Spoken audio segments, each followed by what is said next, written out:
here, and then we'll get started with today's party.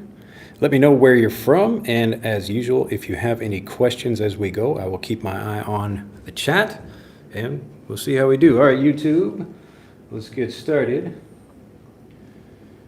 All right, we should be going any minute now. All right, let's see. Okay, I think we're going now. Pardon me as we get started. All right, here we are. I am Drew Badger, the founder of EnglishAnyone.com and the English Fluency Guide. Welcome to another live video here on YouTube. Today, as always, we're going to be talking about fluency, and I'm going to be helping you understand how to do this by reading. So we're going to focus specifically on reading. There are lots of different ways you can improve your speaking ability, but reading is a really great one. And the reason this is possible, oh no, ガリゾーのチンポがまだやってきたね。元気? All right, well, good morning. Nice to see everybody there. Do post your comments. Let me erase the board and we'll get started. It's been a while. 久しぶりね。All right, so let's get started right here at the beginning. I had an interesting conversation with a learner, and this is a typical thing. It's really not just one learner, but many learners I hear this from, and the conversation usually goes like this. A learner says, please teach me English. And I say, okay, great. Here's how I'm going to do it. I'm actually just going to speak a lot, and you're going to get fluent by understanding the language better. And they say, no, I need to speak. And I say, well, aren't you trying to speak now? And usually they say yes, or maybe they have some way to practice online or something like that, but they're thinking they need to speak to become fluent. But I have to explain to them that actually the reason you're not speaking now, even though you could just talk with yourself, if you have nobody to speak with, just talk with yourself, you could do that. But the reason that's not helping you get fluent is because it's not helping you understand the language better. So what I call the strangest fluency secret is that you actually become fluent by understanding the language better, because understanding the language helps you really feel confident that you'll speak correctly, and then you speak. All right, so if you have any doubt that's stopping you from communicating, you need to clear up those doubts, and then that will allow you to speak. All right, so reading is a really good way to do this. It's something you can do by yourself. You don't need anybody with you to speak with or anything like that. The point is just to do it systematically, strategically, which is what we'll talk about in this video. So let me just begin very quickly checking chat, make sure everybody is live here. Tarek, nice to see you there. Tom is there. The boss, good morning. Paris is back. Morocco. Look at that. Lots of returning folks. Aisha, yes, I hope to improve my English. Good evening. Hello, Mohammed from Morocco. Let's see. I'm a good that day. Diana says hi. Anna says hello. Vincent says from South Africa, hey there. Globes keep revolutionize the world. Hi there, Globes. Teacher, keep teaching, revolutionize the world. What? Annette is back. Another good morning from Anna, and all right on time.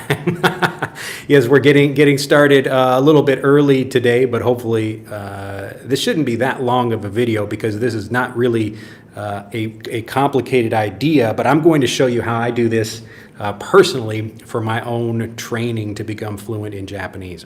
All right, and Lefter says, hi, my teacher, thanks so much for things you are doing for us. You're the best one. Well, it's my pleasure. Elena, nice to see you again. Konnichiwa. And Truck from Vietnam, nice to see you there. All right, let's get started. It's hot, so hot out here. I have the air conditioning on, blowing on me, but it's still... It's still really hot. All right, let's get into it though. So I brought some books here, actually 2 Japanese books and 1 English book, because I want to, again, explain this not only for you learning English, but how I do this for learning Japanese. Now, you may have heard of something called extensive reading. Let me write this up here for you. E-X-T-E-N-S-I-V-E. So extensive is like something that covers a wide area. Someone might have extensive knowledge of something. I think somebody brought that up on the chat before. Knowledge. So extensive knowledge means you have a wide range, or you know a lot about something. So extensive reading. All right. So usually what native English speakers are doing, and when I say natives, like the people who are born usually to parents who speak English fluently, and these would be like kids in the United States. So what they're doing when they're learning the language, and especially learning to read, is we have these things called graded readers. Graded readers. Now, I'm not going to talk any specifically about like one kind of grading or not. What I do when I'm teaching my own kids, like the grading system I use is what is the phonetic rule that's being taught. So we begin with something like short vowel sounds like k, a, t.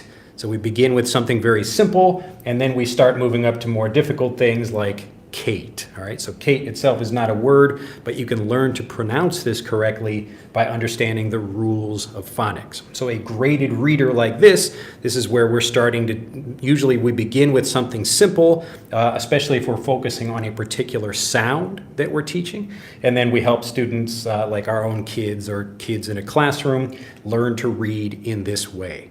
And so what's happening is like a few basic things here. So we're starting, typically, we have like kind of a simple stair system of very short books. So even something that's maybe 4 or 5 pages, and that might even have only 2 or 3 words on each page. So something very simple, because there is a nice psychological effect that happens when you complete something.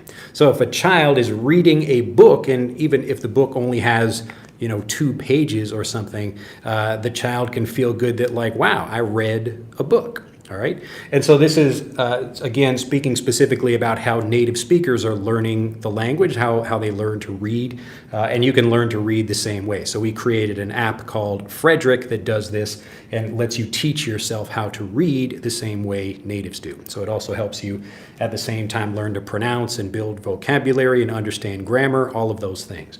So another thing you notice, we're only trying to teach maybe one new thing at a time. So we have most of like these kinds of books that we're using, it will be something very simple. Maybe we'll introduce only 1 or 2 new things.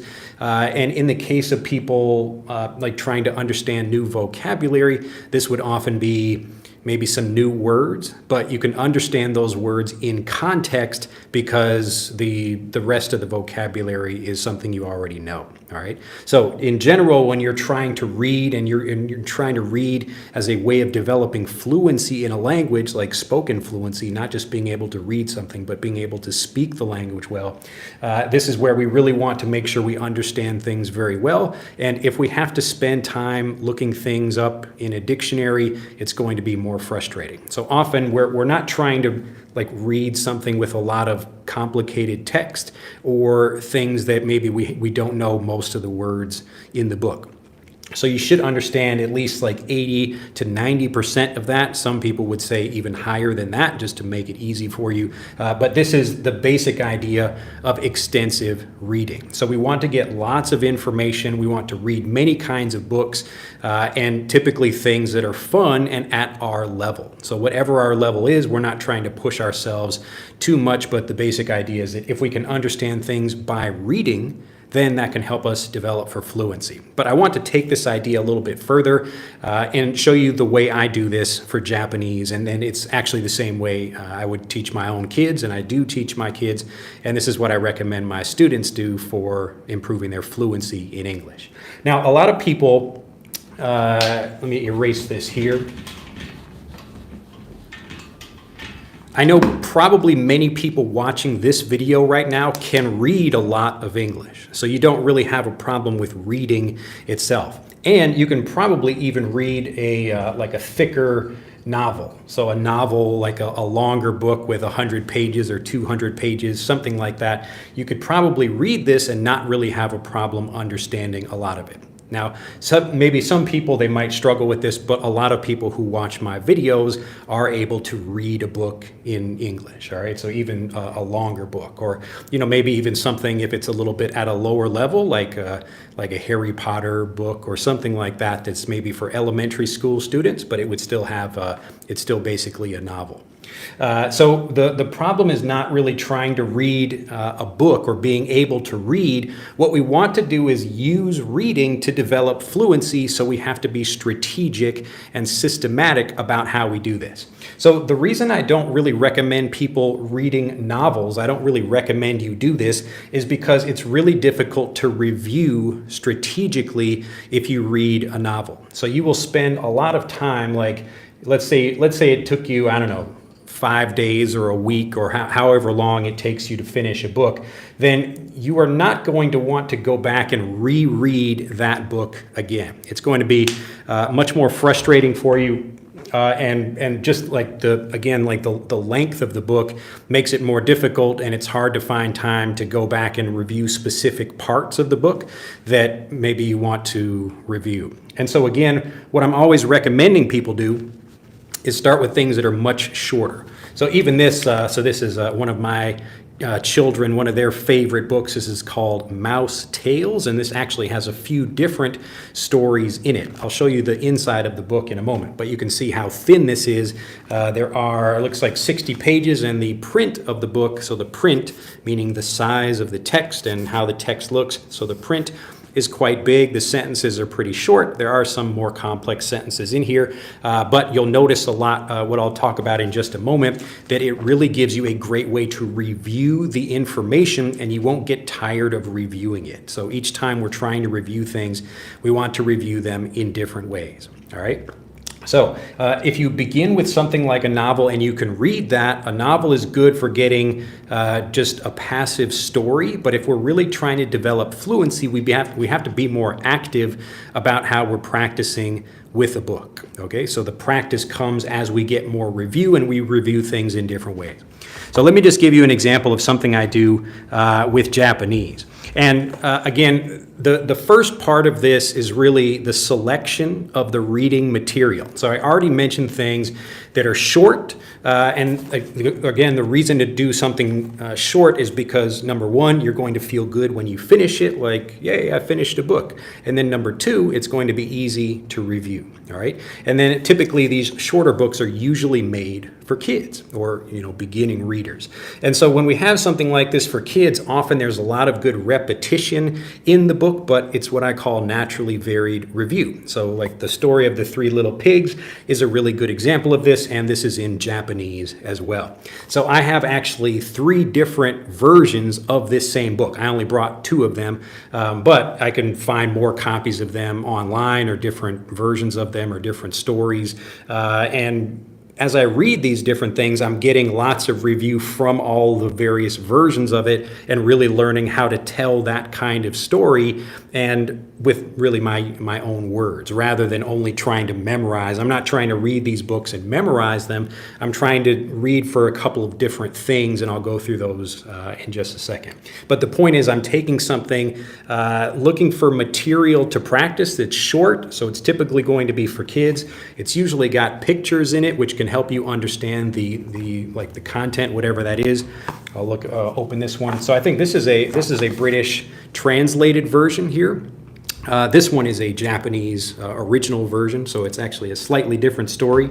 In this one, the wolf actually gets killed, but in this one, the wolf does not. So it's interesting. Even you can see different versions of how people tell the story. But what's kind of interesting about this is we're trying to get the practice to mirror how people really communicate. So each of the people you will meet in your daily life, or at work, or seeing people online or whatever, each of them will speak in a different way. So you really need to get exposure to lots of different versions of books in the same way. So if I only take one book and I just read it one time, I can probably understand that, but it's a much better idea if I review the content, and then I'm going to maybe check different versions of the book, see how other people might tell the story, and then really focus on particular passages of the book so that I can understand those. So when I first get a book like this, whatever the book is, I'm just focusing on this one. I have a few different kind of collections of things like this that I read. And again, you don't need to buy books. You can find most copies of things online as well. Excuse me. and also have the video of people maybe reading the book. So that's another part of this. I'll just mention that right now since I'm talking about it. But another thing I do as I'm reading, I will also listen to other people reading this book. So I can find this same book right here on YouTube and actually hear a few different people telling the story. So I've listened to, like, there was a little boy, I think, if you can actually search for this book on YouTube and you can find different people. So one was like a woman telling a story or reading a different version, another version that I have, but there was a little boy telling the story or reading the story, and so I can hear how he reads it, and this is improving my pronunciation, improving my listening, and helping me kind of go through the book at the same time. So you notice I'm trying to get all of this strategic review of the book. I'm trying to get this from many different ways rather than just taking one novel, reading it once, and then not really being able to remember much of the information in it, okay? So even if I do, again, the point is to really understand specific passages of books and really understand how they work. So I will take a book like this. The first thing I'm doing, once I've selected some material, and again, you want to look at something, short books, pretty easy to read, and when I talk about graded readers, it could be things that, like you as an English learner, you're probably more looking for specific language patterns rather than specific maybe phonics rules or something like that. So I might read something like this, and I'm looking for, I'll show you the English version in a second, but when I'm reading something like this, I'm looking at, like, what are the specific language patterns, and then how can I review those so that I can understand that and start using that fluently. Again, the point is not to remember the book, it's to really understand what the patterns are so I can start using those myself, all right? I don't want to just have passive understanding. I need to eliminate any doubt I have. So let's look at Mouse Tails and see if I can find some interesting passages in here that give you a bit more example of this. So we have the contents over here. You can take a look at that. And this is actually so like part of a kind of graded reader series here. So this is reading with help, and they have a few different levels here. This is, I'm not really a big fan of this like kind of specific reading level, because when I look at it, often the way English books are kind of graded, the grading is not really done by how the phonics are, so it's not really working through the levels that the English is taught, or English should be taught normally, and it becomes more difficult for some readers to, like a younger child could maybe read this book with help, but they would probably have trouble because there are many difficult phonetic rules that are taught or used in this book. All right, so even here, like, here is some chewing gum. So gum over here, this is a very simple word like cat that we had before. So a short vowel sound like g, gum. So lots of beginning readers would be able to get this, but chew, the EW here, this long U, this the chewing. So that sound, we've got like a digraph, and then we've got the ing in there as well. And so something like that would be a bit more difficult. So again, this is speaking about graded readers for people who are learning how to read, like learning the actual sounds of the words and how they work. But more specifically for you as an English learner who probably can read a lot already, this is really about understanding language patterns and focusing on those specific things that maybe you kind of understand. You have a passive, like you can recognize it, but you wouldn't feel very confident about using it. So anytime you're reading something like that, you want to look through as you're going through the book and think like, okay, if I'm reading something, could I use that myself? Would I feel comfortable using that? And if you don't, then that's something you should go back and review. So you actually take your time and think strategically and actively about what you would review if you need to review something or not. So if you were reading a book, like let's say like there was a mouse who wanted to visit his mother. So something like this is actually a fairly complicated sentence, especially for English learners. But let's just say like we would take something like this and then break it down into smaller pieces and make sure we understand each one, and then we put them back together to make sure you can understand everything and use it fluently. So if you're looking for something like this, like even just this first sentence of the story here, there was a mouse who wanted to visit his mother. So the first thing we would do, we actually start with the end of the sentence, and we've got visit his mother. Or we could even have just something very simple, like just understanding the idea of mother, all right? So we take one word like this, we start at the end of the sentence and work back forward. So mother, okay, like I understand that idea, pretty easy, I could use that, I feel confident about using that. All right, so we go back another letter here or another word, his mother. So we're talking about a person's mother. Do I understand how to use that? Do I feel confident about using that? These are just, questions you can ask yourself, but you would normally feel, do I feel confident about saying something or not? All right, so probably you feel confident with something like this just very quick two-word combination here. So his mother, then could you take this and use it in a different context, like you have his father or his mother or his dog or whatever. So if you feel confident about doing that, then you can again go back further into the sentence and then look for maybe longer pieces that maybe you might have trouble with. So here we have visit his mother. Again, we're just taking a step back, pretty easy to do. So visit his mother. Pretty easy idea. If you feel confident about that, it's a person, or in this case, a mouse, going to visit his own mother. So visit his mother. You don't have to think about a sentence as a whole thing. We have to think about the units of information or the ideas in a sentence to understand the whole thing. So we have visit his mother. All right, pretty easy. And then if we go back a little bit further, wanted to visit his mother. All right, so here we have, okay, want to visit his mother. I have a pretty good idea of how to say this.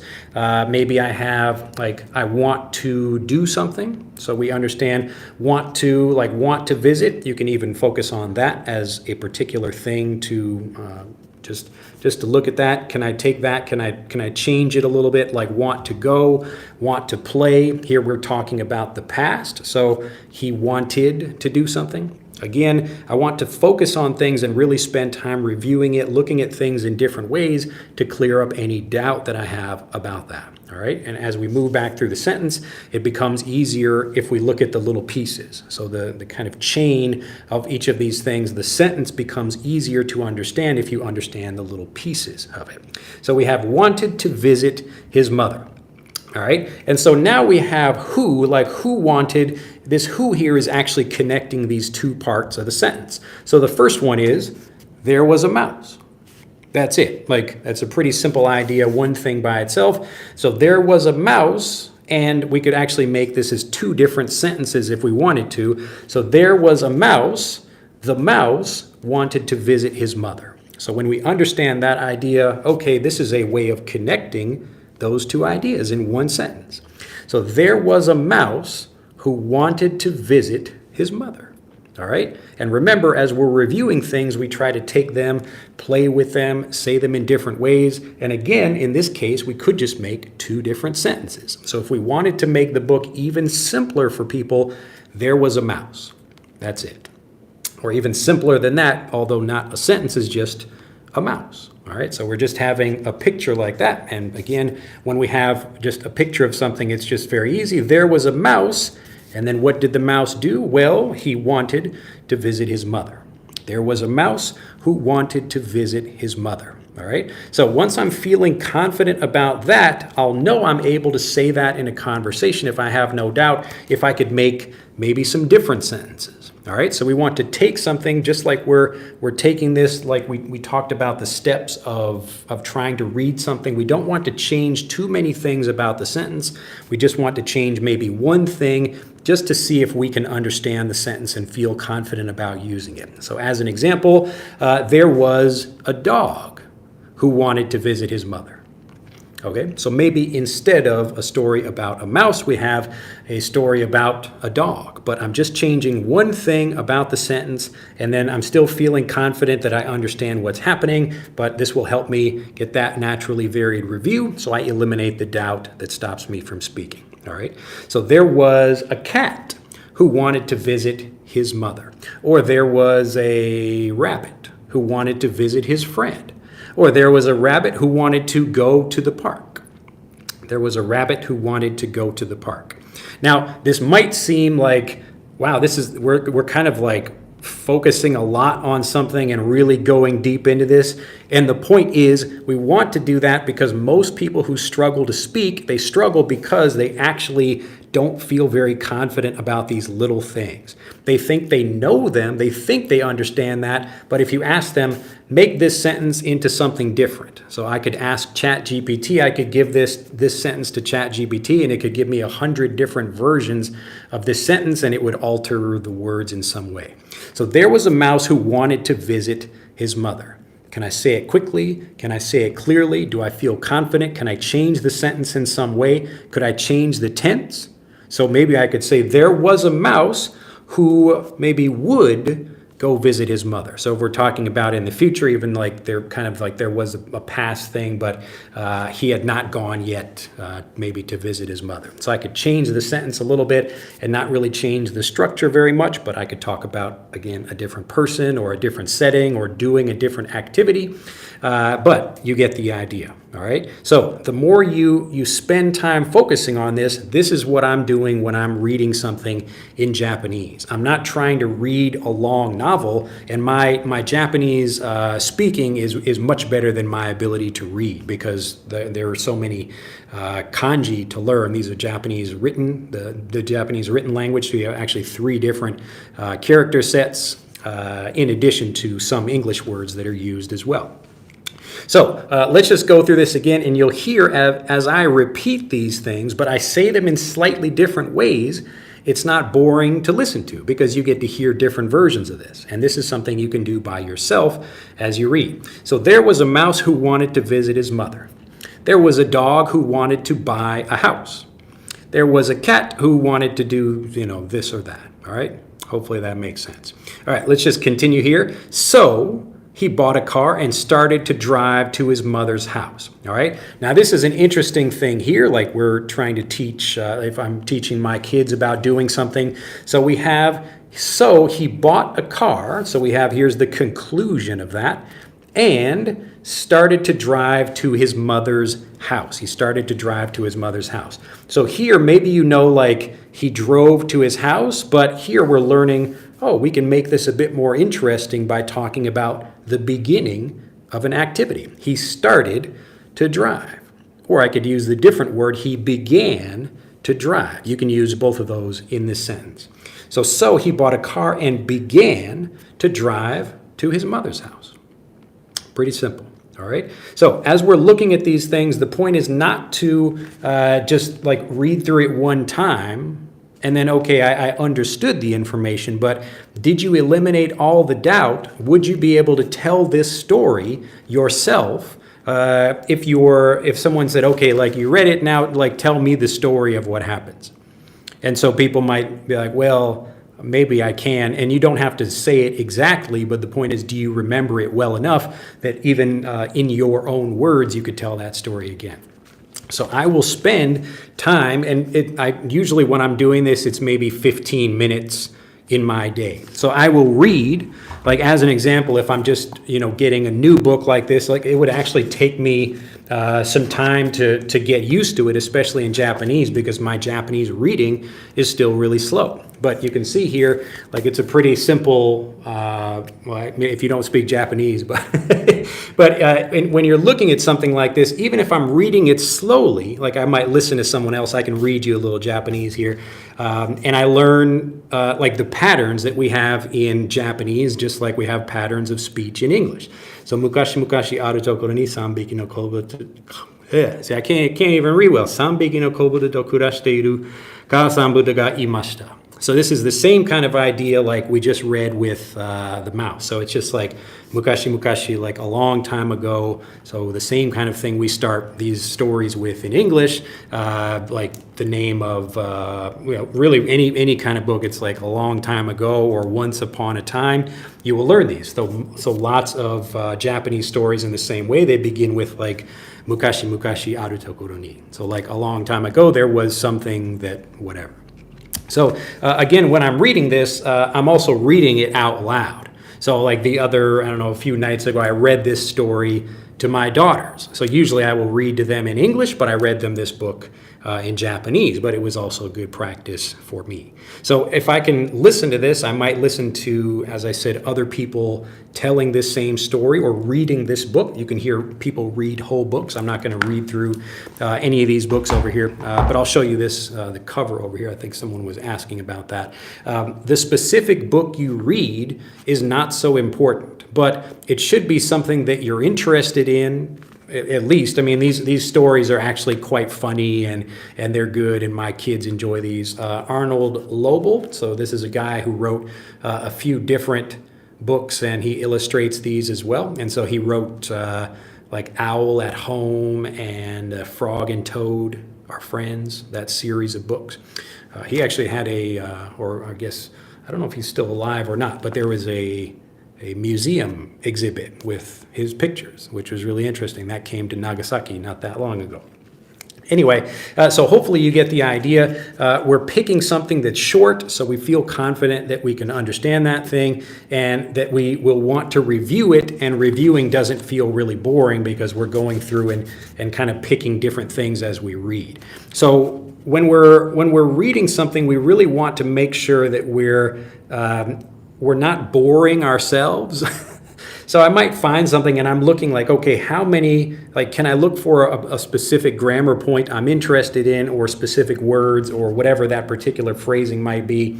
Or am I trying to learn how to connect longer phrases? Because often I will hear people complaining about how either they are not able to use longer, more complex sentences, or they have trouble understanding natives or other people on movies or TV shows or whatever when they are speaking longer. So if someone is speaking continuously for a long time, it can be difficult to follow that information. So this kind of training will allow you to do that. So these are some quite low-level books, like even this Japanese version of this. This actually has some interesting phrasing in it, some things, and I was able to learn some new vocabulary with this as well that I was then able to use.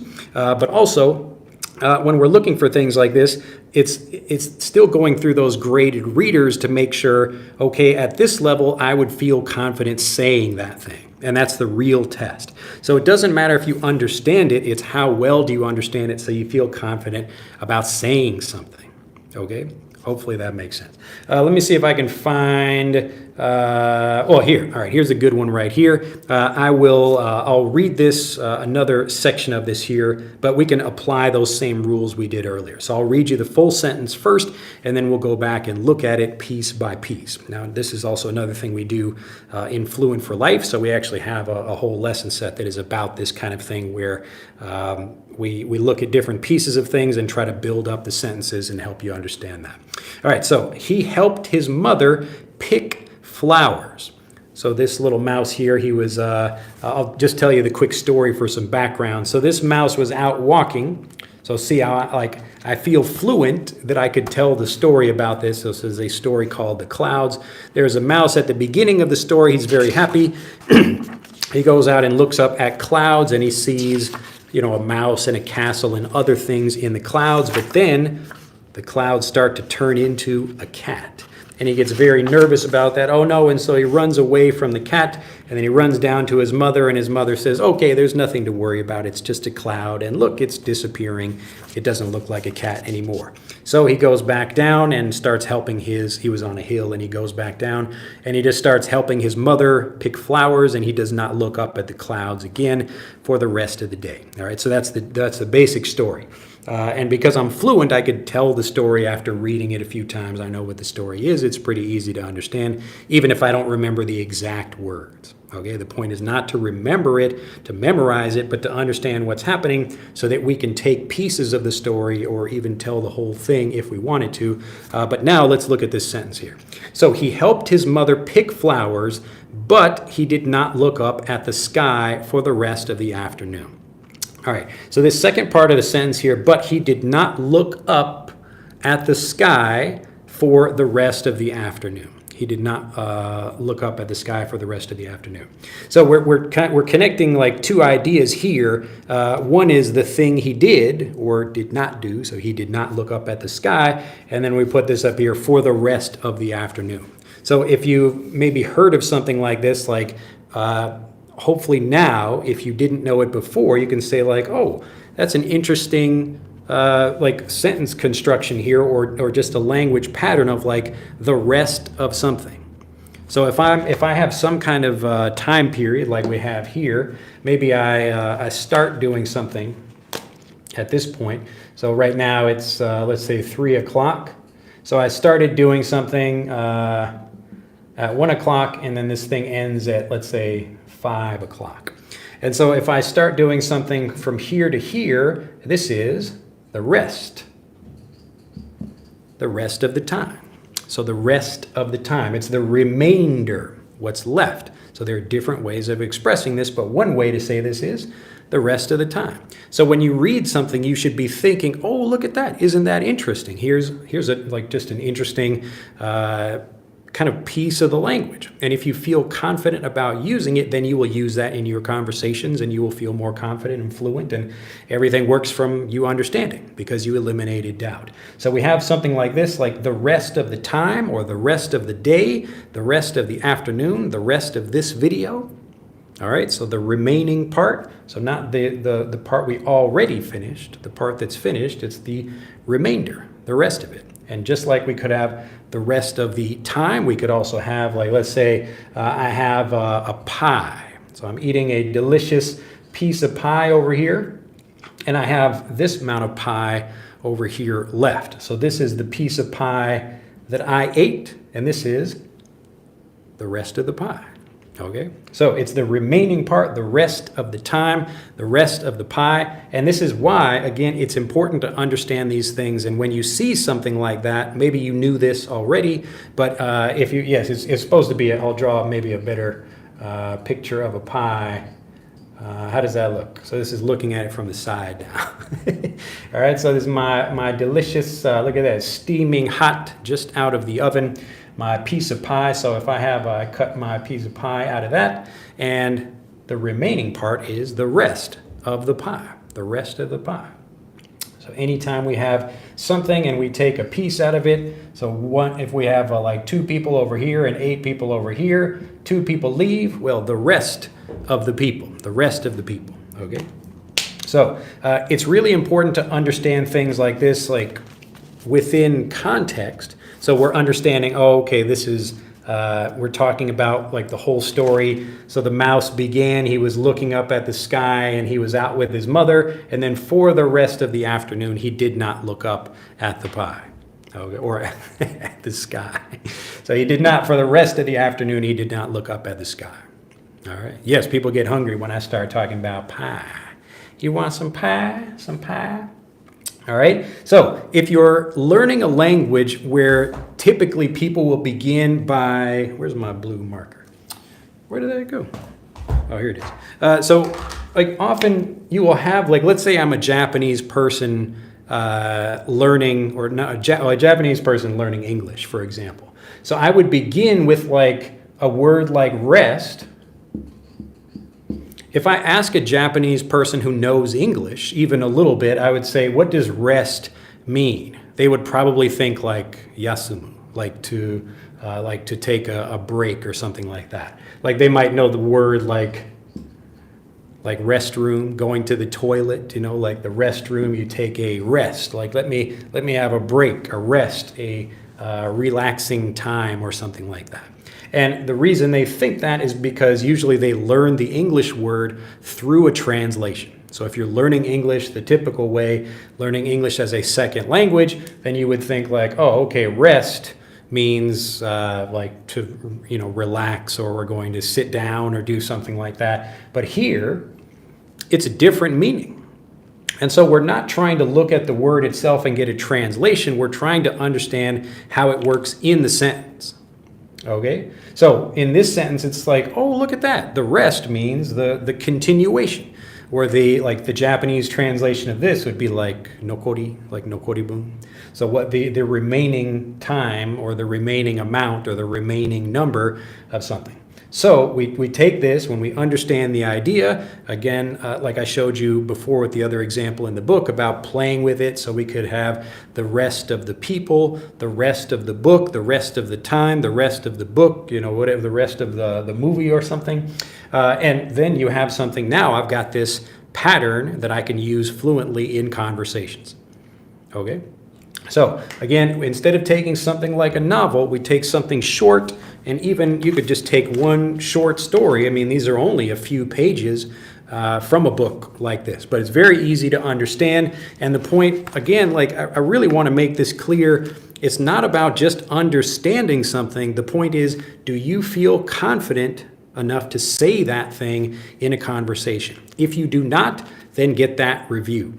Go back and make sure you really understand it. You could, ask Google or Chat GPT or whatever to just explain what a grammar point is, like what's happening. But for books like this, it's much easier to understand because you can see pictures showing what's happening. And okay, like I am going to go, or I'm going to pick flowers, said mother. I will stay here and watch the clouds, said the little mouse. So you can see what's happening, like the mother is leaving and the little mouse is talking with his mother. Oh, okay, I understand what's happening. So I get the general idea. I can understand if someone said it to me, but okay, I will stay here and watch the clouds. Could I take that sentence and could I change it? Would I feel confident saying this in a conversation? If you have zero doubt, then yes, you would be able to do that. But if you do have a doubt about something, then I would spend more time looking at that. So when I'm reading through a book, if like I like this Japanese book that I'm looking through, myself, the first time I read it, I'm just getting a feel for the language. But maybe I would read this. I don't know. I've read this 50 times or something. And each time I'm looking for maybe something different to focus on for that particular reading. So I want to make sure like I get, maybe good pronunciation one time. So I might listen to someone else read the story, or I might listen to 2 or 3 other people read the story. And that's why it's a really good idea to make sure I choose the right content. And that content means there are different versions of that other people might also know. So that's why I pick something popular like The 3 Little Pigs, or in Japanese there are other like Momotaro or something like that. That's another kind of popular children's story, but a Japanese story. So I can find lots of different books that would give me that same information, even though it's in a slightly different way. All right, let me go back and check chat. I think people are getting it, though. Does this make sense? So the point is, when we're reading something, it's not do you understand it, it's do you feel confident about saying that thing? And if there's any kind of gap there, then spend more time with the individual words or sentences or whatever that are causing you doubt. And then you solve that doubt, you end those doubts, and then that will enable you to say those things in a real conversation. All right, let me go through. Let me know if you have any questions, but I'll go back and check, make sure I answered other people here. All right, looks like we got quite a few questions here. All right, Vincent from South. Okay, I think I read that one already. Let's see, where did I stop? Reem says salam alaykum. Naf says, guys, I'm in the country. If people see me speaking out loud with myself, they would think I'm crazy. What about your culture? Is that all around the world? Yes. I don't know, I suppose you could talk to yourself, but you don't even have to talk to yourself to become more fluent. You can see, like, just from looking at this example that I'm showing you with these books, that you get fluent by understanding the language better, not just by repeating stuff to yourself. If you can already feel confident saying something, then you already know that thing. You become more confident as you introduce new things, so you're kind of giving yourself new challenges or new individual words and phrases that help you understand the language better. That's the point. Mike says, hi all, good night from Colombia. So you would say good evening if it's the evening, unless you are leaving the conversation. So I think we talked about this last time. Let's see, Carlos says, I have good English accent, or a good English accent, but when it comes to speak and a conversation, I struggle because I want to find the right words in the English, but the good is that I don't have to translate in my native language. Yeah, so your kind of problem, Carlos, is that you just need more, experience with the content. And so when you're talking about, like, people express this idea of not being able to find the right words, and that's because they're usually thinking about one way to say something. But when you look at, like, if we're comparing different books like this, there are different ways to tell the same story. So there's not only one version of the Three Little Pigs, and there are some people tell the story where the wolf gets killed at the end. Some people tell the story where the wolf runs away. It kind of depends on the kids or whatever. Like this one here, the last pig eats the wolf at the end of the story. So it's a different version of that. And I was explaining that to my younger daughter. I was saying, well, pigs could actually eat wolves. She was surprised to hear about that. But again, you get that information as you spend more time when you focus on something like that. It's the focus and the strategic review that gets you fluent. It's not just trying to sit there and repeat things to other people. So you do have to have some kind of active role if you're not having someone else do it for you. So in Fluent for Life, we take you through these steps where we help you eliminate the doubt from things like this. But this is how you would do it by yourself if you're trying to do that as well. Well, Keiko says, hi, Teacher Drew. Ohayo gozaimasu. Nice to see you there. And Neil So says, thanks. And okay, thank you for free lessons. Yep, so go out and enjoy. Be sure to use what I'm learning and use what I'm teaching. And if you have questions, let me know. And if you like what we're doing, click the like button and share the videos. All right, I don't translate in my mind. I think in English when I try to find the right words. Can you give me some advices to improve that? So based on the way you're speaking, and like you might have some mistakes like advice is instead of advice, which is uncountable.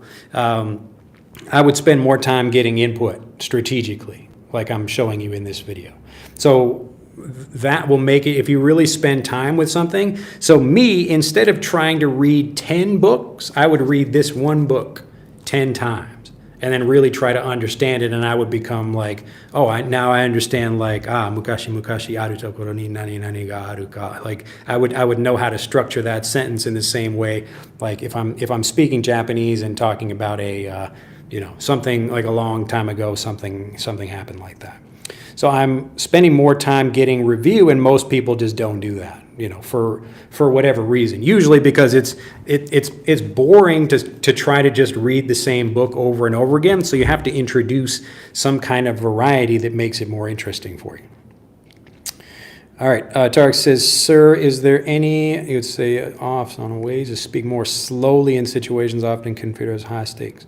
I don't know when you say high stakes, what do you mean by that? Like, are you in a hostage situation? Like someone is holding a gun to your head or something like that? Usually you can control conversations by either you speaking more slowly, or I would, like, let's say someone else is speaking faster. I might say, like, that's an interesting point. I'm just kind of stopping the conversation and controlling the conversation in that way, just to slow them down.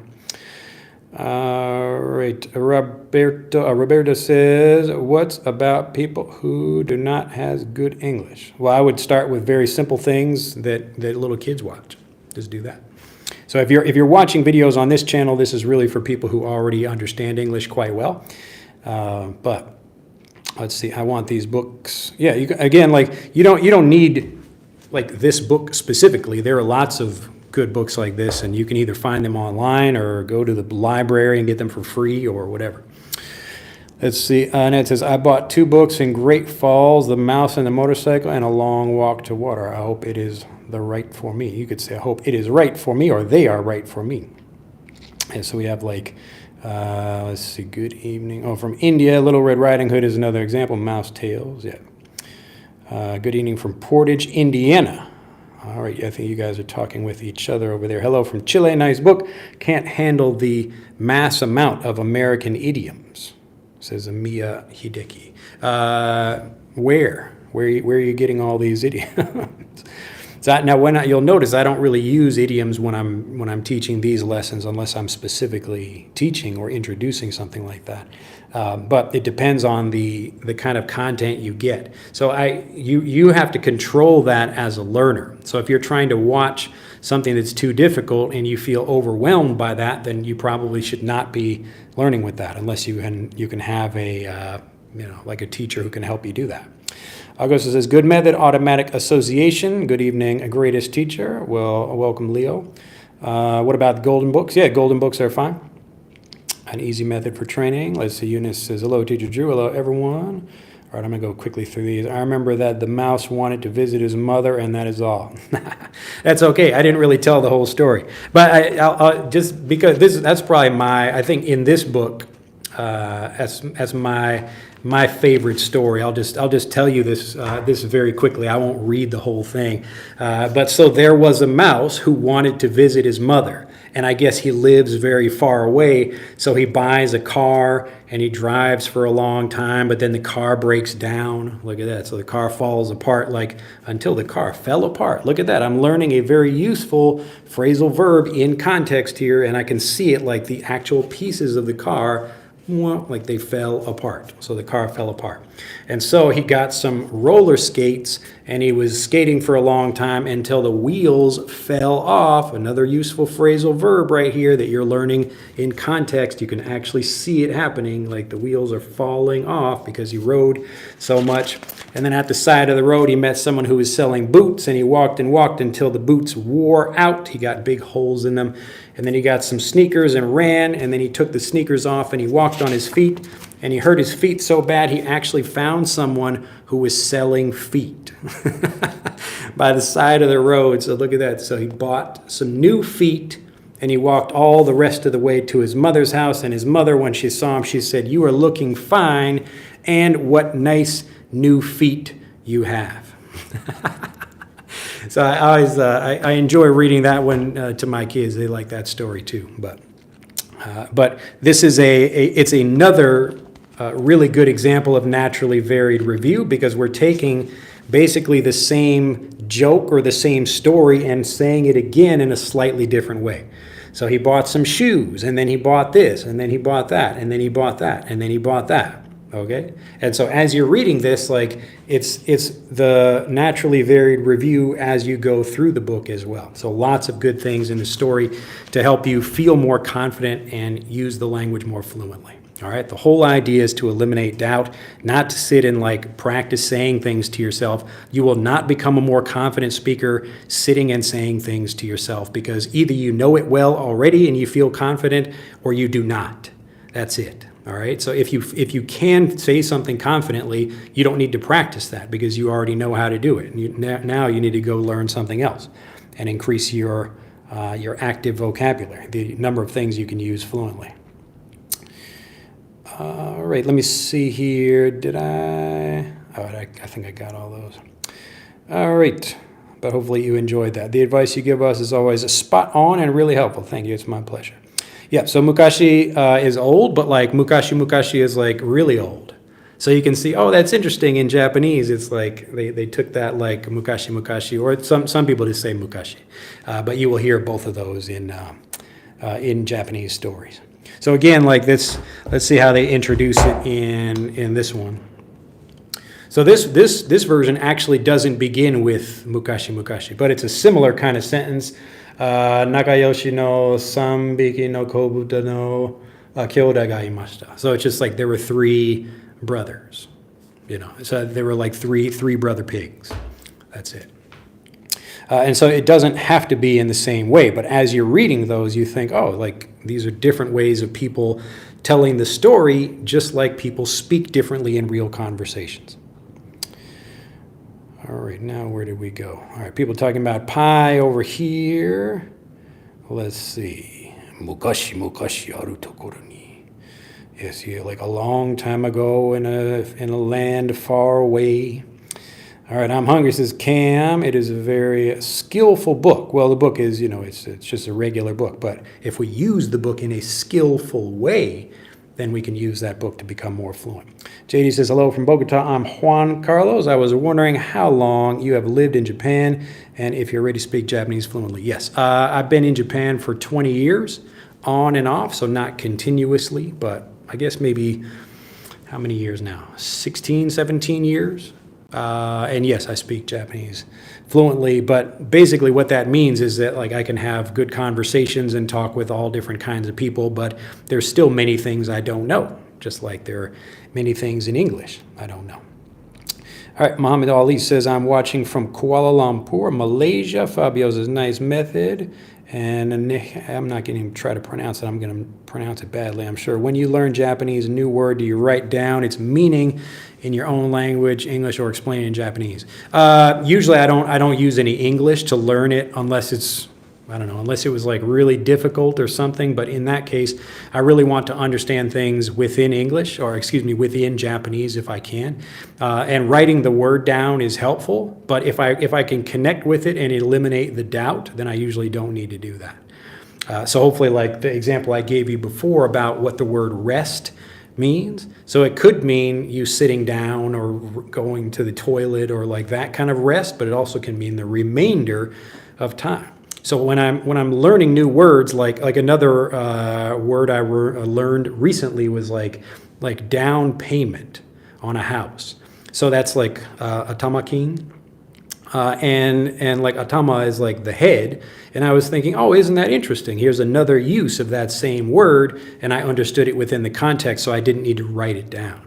So just like at the start of the month, we can call that the head of the month in Japanese. And so when I'm getting these examples, I'm basically building a network in my mind that helps me understand the vocabulary so I don't need to write them down. It's nice if I do, but often I don't need to really do that. Often I will try to write something if it's a sentence pattern that I would like to understand, and I want to give myself different examples of it. So I might say that to myself, or I will actually write down different examples. And really that's for me just getting practice with writing and reading in Japanese, because that's a different skill and it's a different alphabet.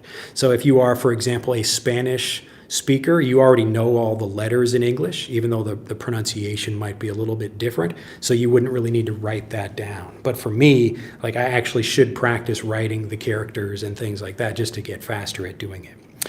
Leo says, for me, Brazilian, it is a much more easy. You would say much easier because the rest of the same word, resto, in Portuguese. Yes, and so you have other things like that. Like if you have resto, I don't know if that means remainder for you or if it just means relaxing. But you can see why it's important to learn the language in the language. So I'm not trying to translate anything. I really want to understand it very well within the language. All right, Tom again, Mouse, Fabio, let's see, and Leilu, good morning from Thailand, and Can, great.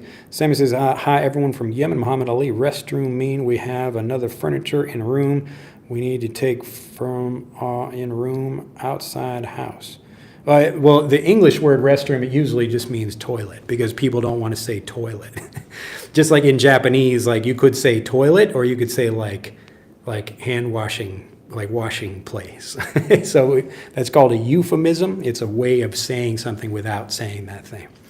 All right, tons of lots of messages above. Yes, Christian says, I'm new here. Greetings all from El Salvador. Advice is uncountable. Yes, and if you think about it, you can't really count advice. You just you can't count water, but you could count one piece of advice or a word of advice or some advice. You could count that.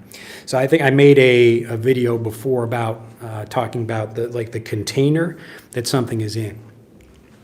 So this water, the water itself is uncountable. But if I could take that water and put it into different containers, I could have a drop So this is a drop of water, or I could have a cup of water, or a bowl of water, or a lake of water, all right? So the water itself is uncountable, and instead of having water, I could have air, or pasta, or advice. I could have like a drop of advice, or a cup of advice.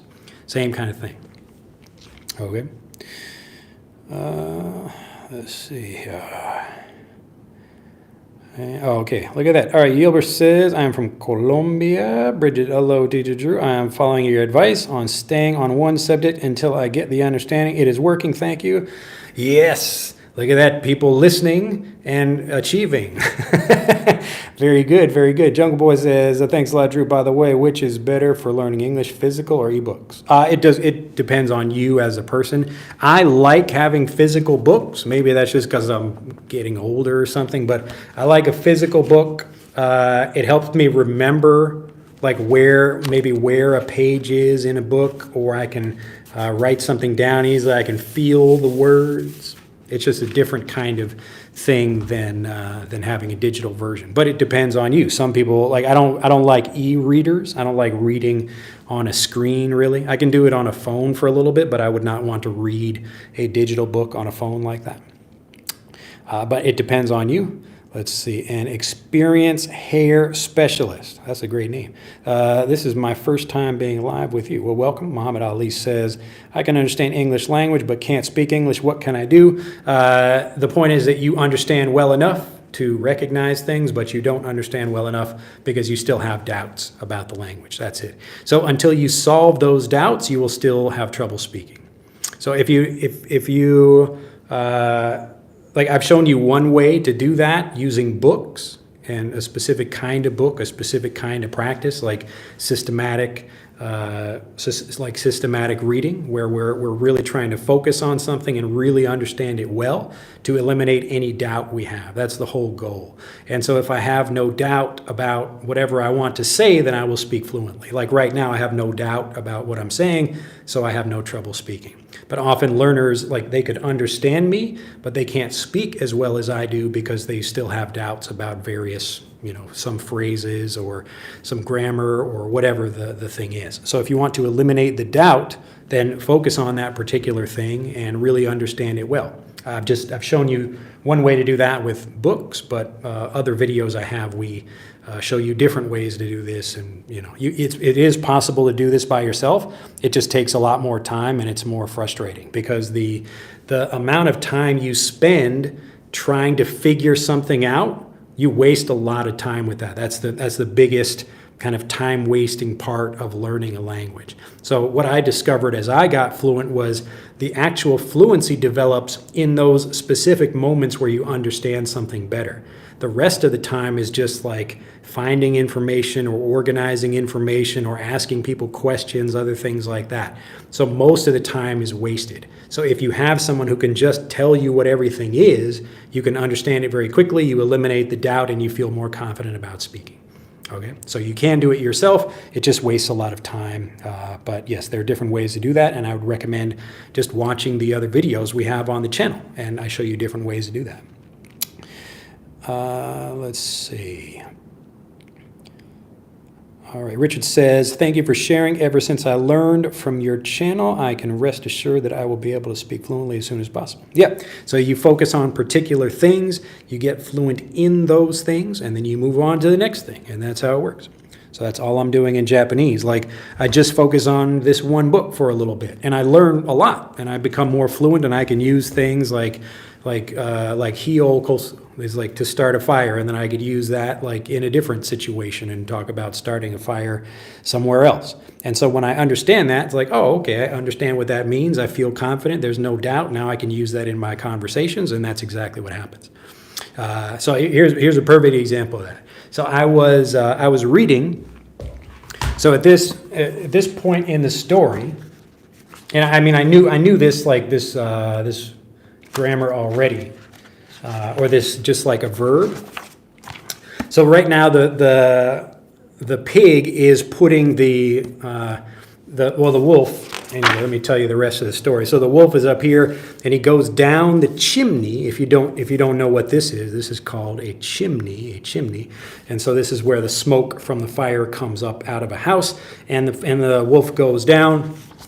And so the wolf is very quickly, he's going to light a fire. So I understand, what this means in Japanese. I understand the situation, and it's like, oh, look at that. So this is the actual Japanese. Here you get a kanji character, hi o okoshimashita. So he lit a fire. This would be the past tense of that.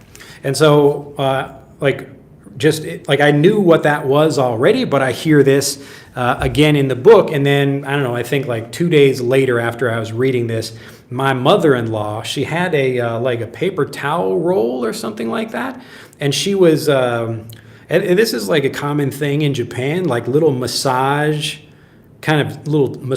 tools. People buy these a lot, and you will see Japanese people like with like little stuff like this, and they're just like giving themselves massages or like rubbing the tops of their heads or something like that.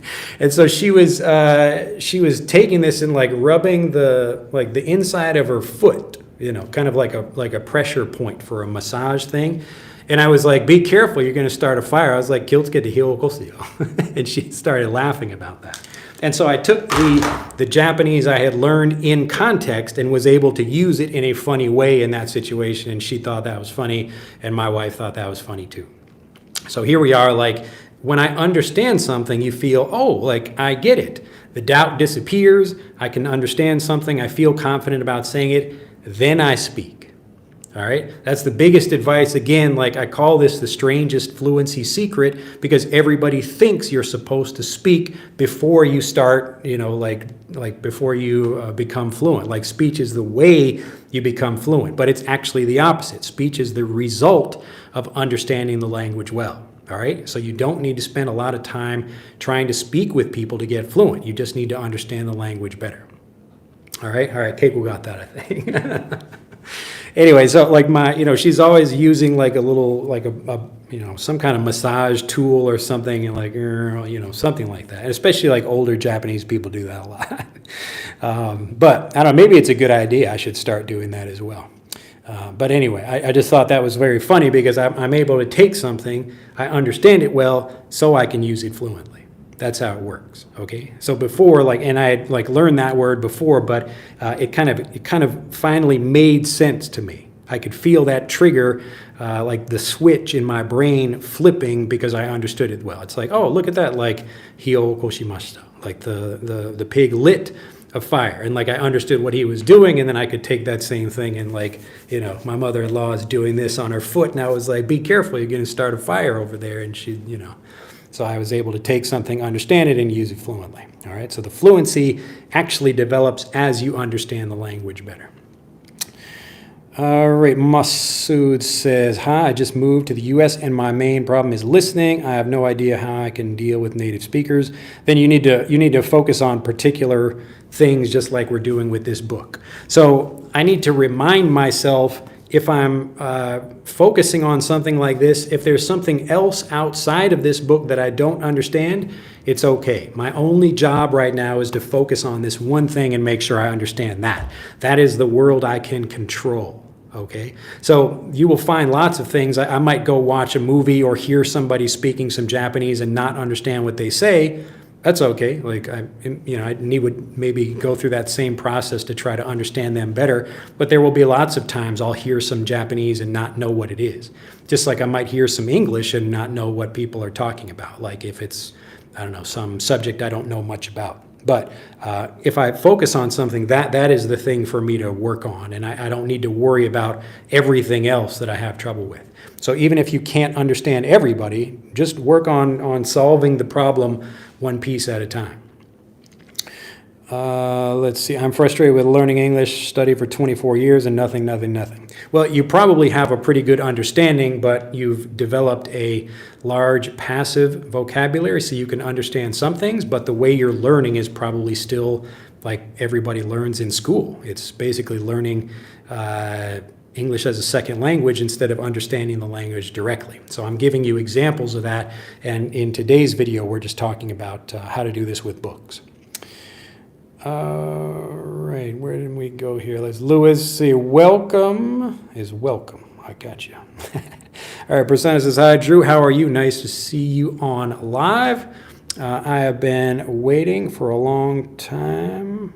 You to come. You could say, I have been waiting for a long time. I am happy to see you here. And Manuel from Brazil. All right, let's see. I answered that one already. Let's see. Eunice says, you can throw a like here and make a wish to improve your English. You'll improve it for sure, I promise. Very good. Yes, actually, that's a great idea. There's another story in Mouse Tales called The Wishing Well. And this is a story about a mouse who tries to put money into a wishing well, and the wishing well says, ouch. It's actually painful for the well. And so the mouse has to think of a solution to that problem. So speaking of wishes. Let's see. In English, como Afonso says, let's see, how can I learn spoken English, Drew? Well, just like I showed you in this video, or like I showed you in all of my videos. The whole point is to understand the language without a doubt, and most people do not. They understand the language a little bit so they can hear it and maybe recognize some things, but they stop there. So they're always trying to learn new information, but not really become fluent in the information they already know. So if you know a lot of English, but you can't speak fluently, stop learning new information. Focus on the stuff you already know and make sure you understand it really well. Let's see, and Lewis says, okay, with a kind of sad face, bien, vamos a estudiar. Well, the point is not to just like study more. It's not like go study. It's like, the point is to understand the language well. Just watch, you should watch more of my videos where I talk about this. You will hear me explain this same idea in many different ways. Today, we're just talking about it with reading specifically. All right, Leo says much easier and don't much more easy. Let's see, I wrote wrong before. Thank you for you would say thank you for correcting me. Bobby says, Drew, send to my Kindle, please. Well, I don't, go get it yourself. Go to Amazon and put it on your Kindle. All right, H. says, I don't get why the word vocal is countable, like her vocals are excellent. People often say so just hearing a single song she sings.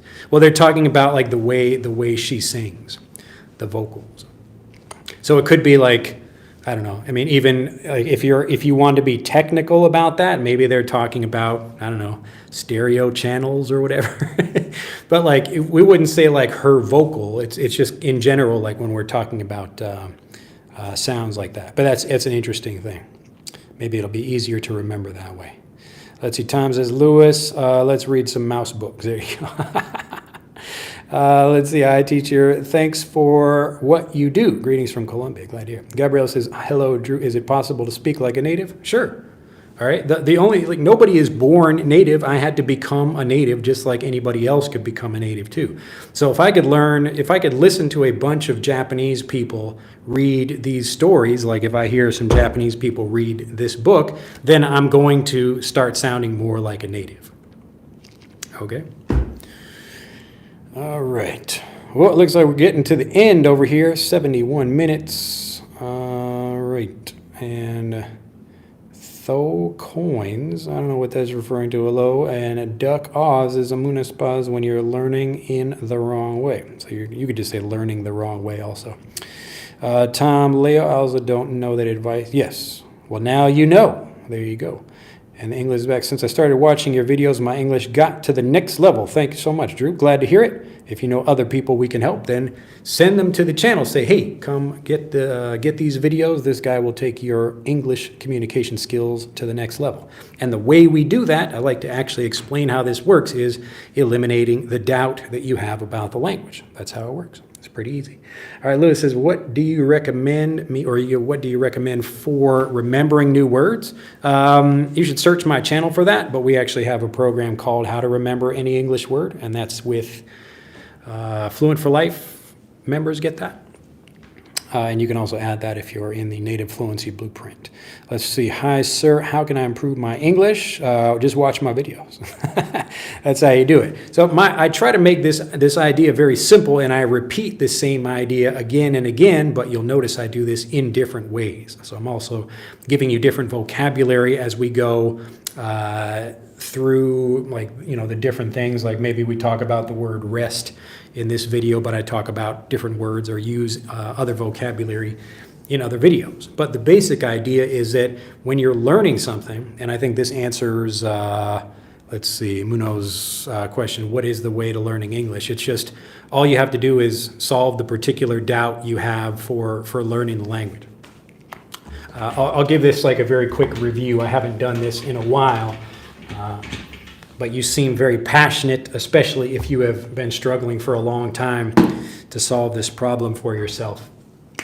Now, what happens in the brain when we're learning, we're unable to speak about something until we actually get that thing, until we feel confident that we will say something correctly. So most people, they will feel nervous about using a word or a grammar point or saying anything if they don't think they will say it correctly, because people don't like making mistakes in front of other people. You know, that's kind of an obvious thing. So just to give you a, let's see, like a quick, let me see here. I'm going to draw my usual little flashcard. Let me see here. Okay, 1, 2, 3. So I'll give you some flashcards. I'm going to give you a word in an alien language, and this word is tis. This is an alien language word. This is not an English word, but it will prove a point about how we learn languages. So I'm teaching you a word called tis, and now I'm going to give you some examples of what that word means and show you why typically when people are, if we're back. Post a comment if you can see this live or not. I think we are. All right, I think we're back. I don't know why that was weird. Anyway. So I show you this, and the word is tis. Tis. What does that mean? What do you think tis means? All right, Annette is there. That was weird. All right, you were back. All right, sorry to scare people. Let's continue this. All right, so hopefully I really want to make the point about how people learn languages, and usually what happens is because it's difficult to just understand something with one example, people usually just get a translation of whatever that thing is. So this is not an English word. I'm just telling you, I'm using like a made-up word like tis. What do you think that means? Anybody just post in the comment, what do you think it means? All right, Annette says I. Anyone else? What do you think tis means in this alien language? I don't know what happened. Like my internet just cut out for a second, which was really weird. But I think we're okay, I guess. It looks like it's still, because it's still showing me live and it's still transmitting over here, but that's weird. Maybe because I walked to the other side of the screen. I don't know. Anyway, so anybody else, we're okay? Go ahead, post your comment. Let me know what you think this means. Tis. All right. Let me get a drink of water while this is loading over here.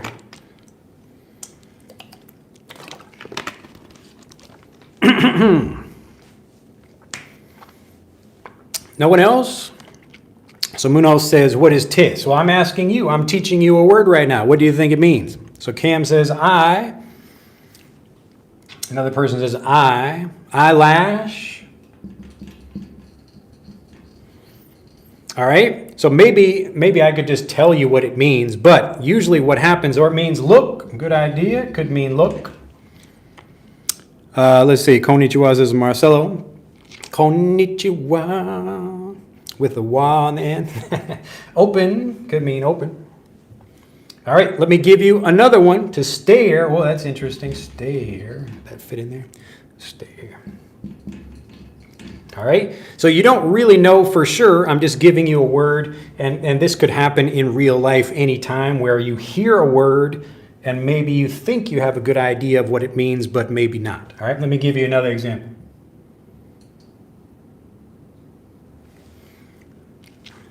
All right, now what do you think tis means? Tis, tis. What does tis mean?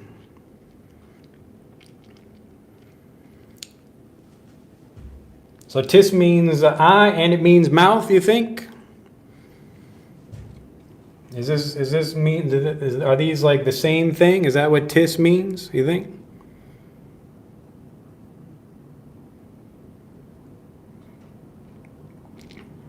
Oh, look at that, Tom.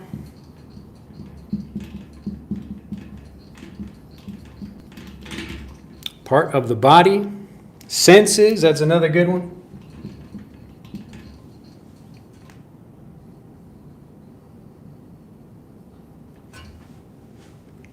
Tis.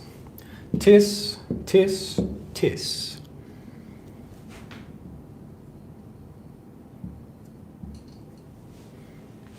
Tis.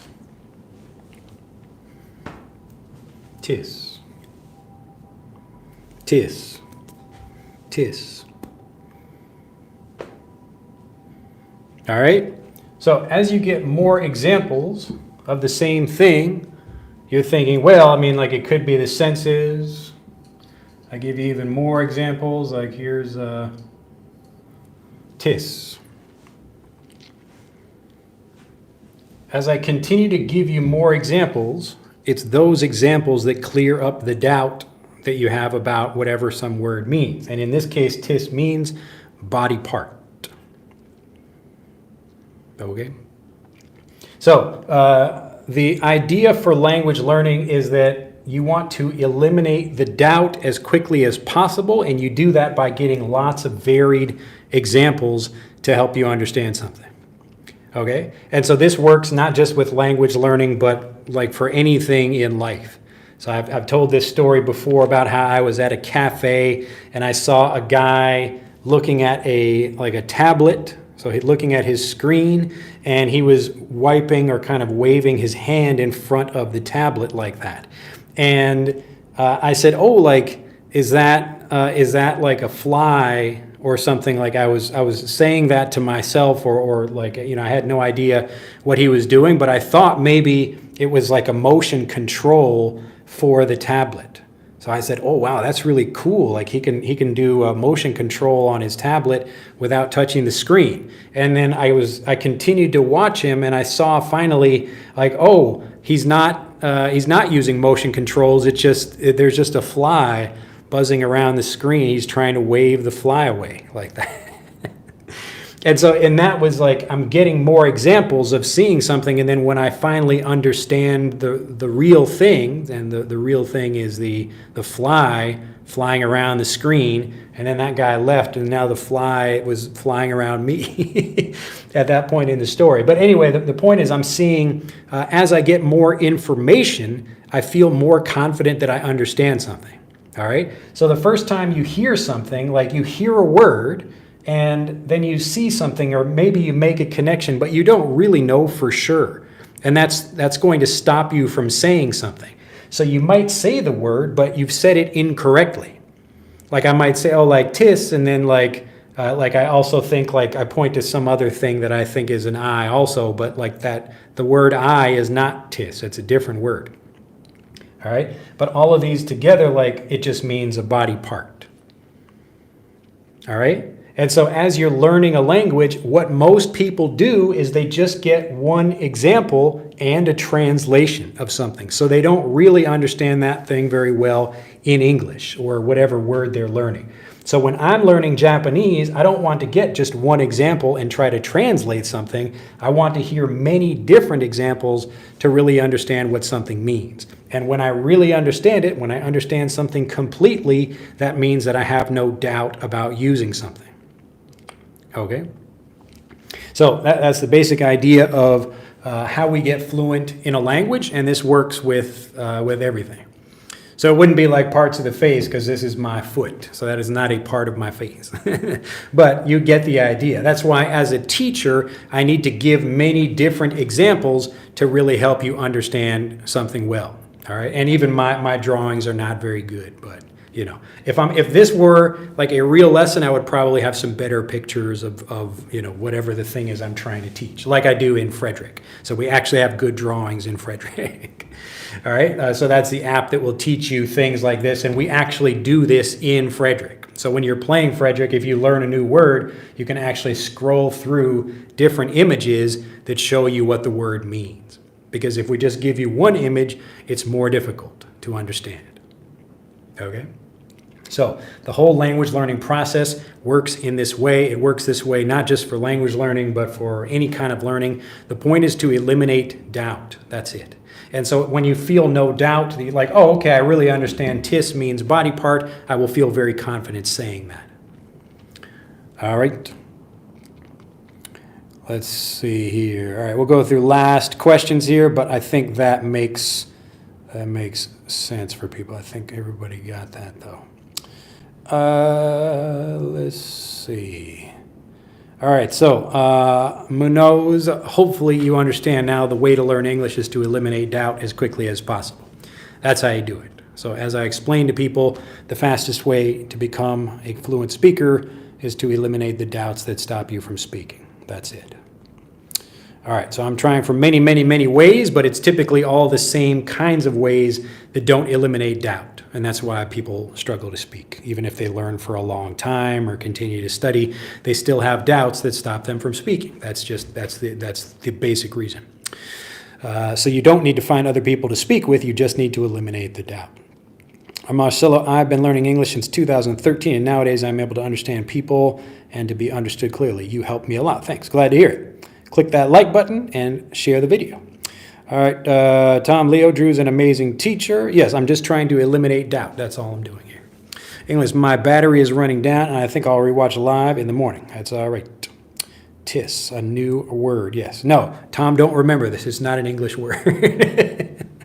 All right, Danny says, I love this topic. Then you would probably enjoy Frederick a lot. It's kind of like a game like this.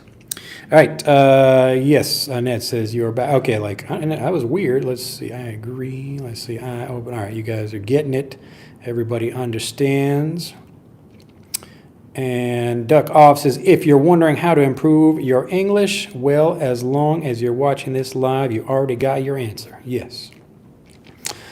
All right, but it's interesting the different meanings that you thought the word meant. Like, does tis mean I? Or does it mean mouth or sense or body part, something like that? There are lots of things that it could mean. And that's what the brain is trying to do. It's trying to connect the meaning of something with the word itself. And like, what does something mean? And if we don't really know what something means, then we have doubt. And humans don't do very good or don't do very well with doubt. So if we feel doubt about something, we usually don't act. And that means we also don't speak. All right, so eliminate the doubt, and this is something you can easily do by yourself. All right, Keiko says, I'm sorry, I have to go again. I'll take my leave for today. Demo no kana? Yes, you can take your leave. That's fine. This has been a very informative. Glad to hear it. Let's see, English is the sense, that's the ears. Okay, you guys are some members of the body organs. All right, everybody got it. Let's see. So, sensei, arigatou gozaimashita. Mata ne. Okay, well, we'll see you again. I thought it was tissue.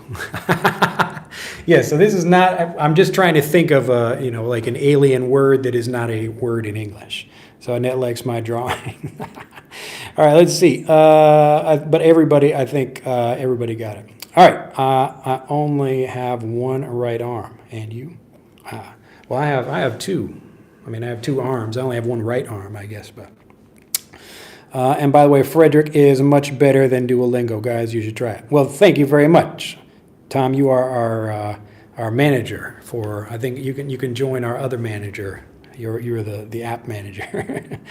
So go ahead and recommend it. Look at that. Let's see, Manos. How many hours we need to study English every day? I don't know. 5 minutes, 15 minutes, however much time you can spend. But the point is, your time should be spent in the actual learning time. So if you are trying to teach yourself how to get fluent, you will spend a lot of your time just finding information and trying to understand what it means.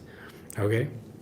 So if you have like an hour of something in your day and you need to learn something and you're trying to teach yourself, there will be like a lot of time is spent just like finding information, or maybe you don't quite understand it, so you have to spend time looking things up in a dictionary or whatever, and then like maybe you understand something. There's a moment of understanding where you feel, oh, okay, I understand something, I feel more confident. And then you go back to like searching, looking for more stuff, and then maybe you get another moment of understanding here. All right. So the benefit of having someone teach you is we eliminate all this stuff and just give you these moments. So if you have only 5 minutes in your day and you can just get those moments, then you will get fluent faster. All right. So you don't need to spend the amount of time you spend is not important. It's how quickly do you get the actual moments of learning where you understand something better. So if you can eliminate the doubt, that's what helps you speak. Let's see. English says, your amazing teaching strategies are the best in the whole world, bar none. Well, glad to hear it. Remember, you would say your, like, let's see, your amazing teaching strategies are the best in the whole world. Oh, you did that. I'm reading that incorrectly. Yes, you said that correctly. Elder says, sup, Drew. Nice to hear you this morning. Welcome. Takir says, sir, is there any video tutorial on how to use the Frederick app? You can search our YouTube channel for that. And Leonardo was back. Knowledge. All right. Yes. So, Tark, if you search our YouTube channel for Frederick, it shows you how to do it. But basically, you just play with the app. And the point of it is to actually discover how to use it yourself. So I'm still trying to think what's the best way to organize the information in the app. But if you're looking for a video that shows you how to do it, then search our YouTube channel. Let's see. And Zezo says, hello, my teacher. You would say, I'm following you from Egypt. Your video about EFL and ESL was incredible. I'm going to start this technique as soon as possible. Well, welcome to the party over here. And look at that. Lewis with some nice Spanish emojis over there. I like that heart one. After having dinner, I spent the rest of the day learning English. Very good. You use that correctly. To spend the rest of the time, or you could spend the rest of your money or the rest of your time or something like that. The rest. Very good. All right, I got 8 out of 10 in the first lesson, but was not able to progress beyond that. Thank you, teacher. You are answering all of my questions. Thank you. Do you understand? Hopefully, let me know if there's anything unclear about this, because many people learn for many, many years and they still can't speak, because the typical ways that people learn, they only give you part of the lesson. They don't give you complete understanding, which is why people struggle to speak. All right, so let me know. I really want to make sure you understand this, because if you understand this, whether you learn with me or not, this is what you should be doing. And so I just make it easier. I'm basically like enabling people to learn much faster because I did all the hard work of organizing things and making it easy to understand. All right, Raul says, hey, sir, I'm understanding what you're teaching in your videos, but during speaking, I'm getting stuck because of pronunciation of words. Get Frederick. Click on the link in the description below this video and get Frederick. It will teach you how to do that. All right. Yes, Tom knows what I'm talking about. Marcelo, the secret for me was when I stopped questioning the rules and comparing to Portuguese. I just accepted the language the way it is, and I learned too fast. Yeah, so if you, like, part of that is like kids, they just kind of accept the language. And so it says, how can I improve my phonetics without learn A and E is, well, like, there is no way to understand phonics without actually looking at words. So I don't know how you would do that, but we make it very easy in Frederick. So if you click on the link in the description below this video, get the app, and it will show you how to do that, but it will make it fun as you learn. Because the point is to discover how the language works rather than just have a teacher like telling you stuff. So you get to figure it out yourself. And when you do that, you explore, you feel a lot more excited because you discovered something rather than a teacher telling you what something means. All right. Hopefully that makes sense. Just a very quick recap at the end of this video. When you're trying to learn a language, and like you guys are trying to learn English or I'm trying to learn Japanese, the point is to focus on something strategically so that we can learn it and really understand it, to eliminate any doubt we have about that thing. So we're not trying to learn a lot of information quickly. We're trying to really take time as quickly as I can to make sure like that we understand something very well. All right, so it's not about trying to like learn as many words as quickly as possible. I would rather know one word really well that I feel no doubt at all about using that. So if you can do that, then you've shown yourself how to get fluent. All right, so if you can get fluent in one word, then you can get fluent in as many words as you like. All right, so that's the focus. That's the secret, the strangest fluency secret again. And it's strange because people think they need to speak to get fluent when the truth is you really need to eliminate the doubt that's already stopping you from speaking. So if you want to speak, but you don't feel able to because you feel doubt, then eliminate the doubt. Don't worry about finding people to practice with. Just solve the actual problem that's stopping you from speaking, and then you will speak. If you'd like me to do this for you, you can click on the link in the description to learn more about Fluent for Life and Frederick as well, which I've talked about in this video. But everything I do in these videos is really explaining how to get fluent and showing you examples of that. And then if you'd like help, you can either do it yourself or you can do it with me and get fluent a lot faster. So click on the links, and I will see you in the next video. Bye-bye.